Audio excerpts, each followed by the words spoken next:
ახლა მაინტერესებს სად არიან საქართველოს ელჩები განსაკუთრებით წამყვან ევროპულ სახელმწიფოებში და ამერიკის შეერთებულ შტატებში.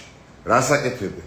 Გამაუგნებელია და სიცხვილზე დიდი სიცხვილია. კრიტიკას ვერ უძლებს მათი დუმილი. როგორც ჩანს, საერთოდ ვერ იაზრებენ და ჯერაც კი ვერ მიხვდნენ რას აპროტესტებს ხალხი საქართველოში.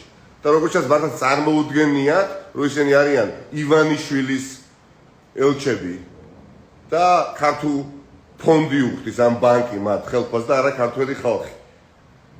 ისინი ელჩები არიან ამერიკის შეერთებულ შტატებში, აი ეს ალკალიანი, ვაშინგტონში, რას აკეთებს დღეს?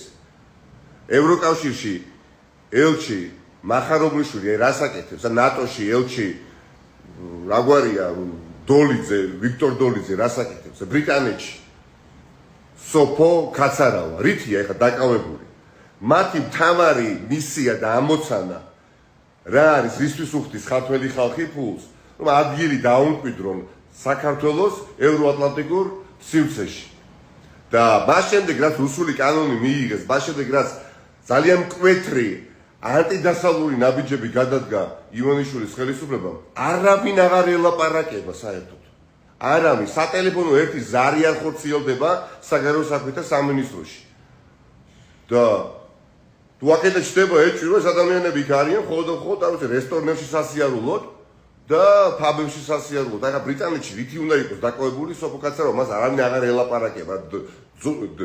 ძაღლების დოღებზე დადის, რაც პოპულარულია ინგლისში, თუ იმაში სავაჭრო ცენტრებში, ჰაროდში და სელფრიდში, თუ აი რითი არიან დაკავებული. ამიტომ ან ამ ადამიანებმა და იმედია მიაღწევს რომელიმე მათგანთან ეს ვიდეო, უნდა დააფიქსირონ პოზიცია და პროტესტის ნიშნად დატოვონ თანამდებობა, ან მათ და სამწუხაროდ ძალიან მალე აღმოჩნდებიან ისტორიის, საქართველოს ისტორიის იმ ფურცლებზე, სადაც აღწერილია ღალატი ქვეყნის და ქართველი ხალხის.